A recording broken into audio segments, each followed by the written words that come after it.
গ্রাম বাংলার সাবেকি কচুর শাক আমরা এখন প্রায় সকলেই খেতে ভালোবাসি। কচুর শাক ছাড়িয়ে ভালো করে ধুয়ে ওভেনে বসাবো সেদ্ধ করবার জন্য। সেদ্ধ হলে ঝুড়িতে জল ঝরিয়ে নেব। মোটামুটি যা যা লাগবে সব সাজিয়ে নিয়েছি। কড়াইতে তেল দিয়ে শুকনো লঙ্কা, গোটা জিরে, তেজপাতা ফোড়ন দিয়ে প্রথমে নারকেলটা ভেজে তুলে নেব।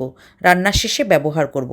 আর একবার তেল দিয়ে গোটা কাঁচা লঙ্কা দেবো। গ্যাসের ফ্লেম বন্ধ করে সমস্ত মশলা দিয়ে নেব, তাতে করে মশলা পুড়ে যাবে না। দেব জিরের ও ধনের গুঁড়ো, হলুদ গুঁড়ো, লঙ্কা গুঁড়ো, লবণ ও মিষ্টি। এবার গ্যাস ধরিয়ে মশলা সাঁতলে নেব।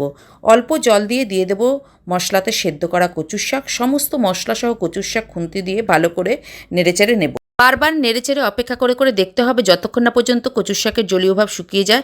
বেশ অনেকটাই হয়ে এসেছে। এবার দিচ্ছি ভেজে রাখা নারকেল কোড়া। শেষে নারকেল কোড়া ব্যবহার করলে স্বাদটা হবে ভালো, সঙ্গে ফোড়নের গন্ধটা হবে সুন্দর।